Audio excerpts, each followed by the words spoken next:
نبی کریم صلی اللہ علیہ وآلہ وسلم کے ایک صحابی سے مروی ہے کہ ایک آدمی نے نبی صلی اللہ علیہ وآلہ وسلم سے کہا، مجھے ایسے کلمات بتلائیے جنہیں میں اپنی زندگی کا حصہ بنا لوں، وہ زیادہ کلمات نہ ہوں کہ میں بھول جاؤں۔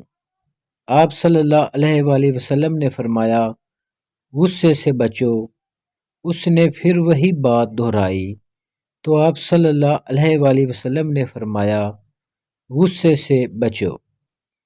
مطلب بن عبد الملک بن حنطلب مخزومی رضی اللہ تعالی عنہ سے مرسلاً مروی ہے کہ ایک آدمی نے رسول اللہ صلی اللہ علیہ وآلہ وسلم سے سوال کیا، غیبت کیا ہے؟ رسول اللہ صلی اللہ علیہ وآلہ وسلم نے فرمایا، تم کسی شخص کا ان الفاظ میں ذکر کرو کہ اگر وہ سنے تو ناپسند کرے۔ اس نے کہا، اے اللہ کے رسول، اگرچہ وہ سچ ہی ہوں۔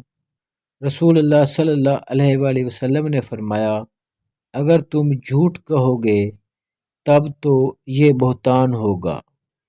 حضرت عائشہ صدیقہ رضی اللہ تعالی عنہما سے مروی ہے کہ نبی صلی اللہ علیہ وآلہ وسلم نے ان سے کہا، جسے نرمی دے دی گئی اسے دنیا و آخرت کی بھلائی دے دی گئی۔ صلہ رحمی، اچھا اخلاق اور اچھا پڑوسی بننا گھروں کو آباد کرتا ہے اور عمروں میں اضافہ کرتا ہے۔